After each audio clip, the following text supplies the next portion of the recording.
Good morning students. आज से हमारा म्यूज़िक का थ्योरी पार्ट शुरू हो रहा है और थ्योरी पार्ट में सबसे पहला जो यूनिट है हमारा, मैंने आपको बताया था उस यूनिट में कुछ डेफिनेशंस हैं। उनमें से सबसे पहली डेफिनेशन हमारे पास है अलंकार। अलंकार हम सब जानते हैं कि आभूषणों को कहते हैं, गहनों को कहते हैं और ये हम खुद को सुंदर बनाने के लिए यूज़ करते हैं। तो ऐसे ही म्यूज़िक में भी अलंकार होते हैं जो हमारे गायन और वादन को और सुंदर बनाते हैं। तो इसमें एक छोटी सी भूमिका दी है कि अलंकार का अर्थ है आभूषण या गहना। जिस प्रकार आभूषण शारीरिक शोभा बढ़ाते हैं, उसी प्रकार संगीत में अलंकार संगीत की शोभा बढ़ाते हैं।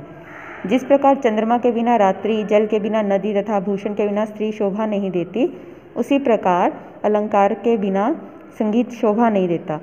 अब रात है, चंद्रमा के आने से रात और सुंदर हो जाती है। ऐसे ही अलंकार काम करते हैं। जब हम अलंकार संगीत में यूज़ करते हैं तो गायन वादन और सुंदर बन जाता है। लेकिन इसकी जो एक सही डेफिनेशन है वो क्या है कि वर्णों की क्रमानुसार नियमबद्ध रचना को अलंकार कहा जाता है। वर्ण क्या होते हैं? ये जो क ख ग ये वर्ण हैं, लेकिन संगीत में वर्ण कौन से लिया हमने? सा रे गा मा पा धा नी।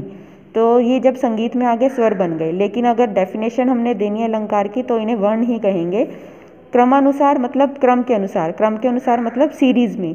अब वर्ण जो हमने लिए हैं सा रे गा मा पा धा नी, इनकी सीरीज़ क्या है कि सा रे गा मा पा धा नी, ये इसी सीरीज़ में रहेंगे तो क्रमानुसार होंगे। नियमबद्ध जो नियम में बंधे हों। नियम क्या है इनके लिए? नियम ये है कि एक तो ये सीरीज़ में होने चाहिए, दूसरा कि अगर हम इनको गा रहे हैं तो वो सबको प्रॉपर टाइम देना, तो यही नियम है इनका। तो ये जो रचना बनती है तो इसको हम अलंकार कहते हैं। अलंकारों का यह नियम है कि अलंकारों में दो क्रमों का होना आवश्यक है। दो क्रम कौन से हैं? एक चढ़ता क्रम और एक उतरता क्रम, जिन्हें हम आरोह और अवरोह कहते हैं। ये नीचे लिखा है। आरोह क्या है? स्वरों को जब चढ़ते क्रम में गाया जाता है आरोह कहलाता है। जैसे सा रे गा मा पा धा नी सा, ये आरोह है। अवरोह जब उतरते क्रम में गाएंगे तो वो अवरोह हो जाएगा। आगे लिखा है जिस क्रम में आरोह किया जाता है उस क्रम को उल्टा गाने को ही अवरोह कहते हैं। यह हमें पता चल गया जब हमने इन सबको उल्टा कर दिया, सा नी धा पा मा गा रे सा, तो ये अवरोह हो गया। और इसलिए अवरोह को पलटा भी कहा जाता है, क्योंकि पलट गए सारे स्वर, उल्टे हो गए। अब ऐसा नहीं है कि अलंकार शुद्ध स्वरों से बन सकते हैं, विकृत स्वरों से भी बन सकते हैं। विकृत स्वर 5 हैं, जिसमें 4 कोमल हैं, रेगा धा नी कोमल और म तीव्र। तो ये हमने विकृत स्वरों से अलंकार बना के दिखाए हैं, आरोह अवरोह।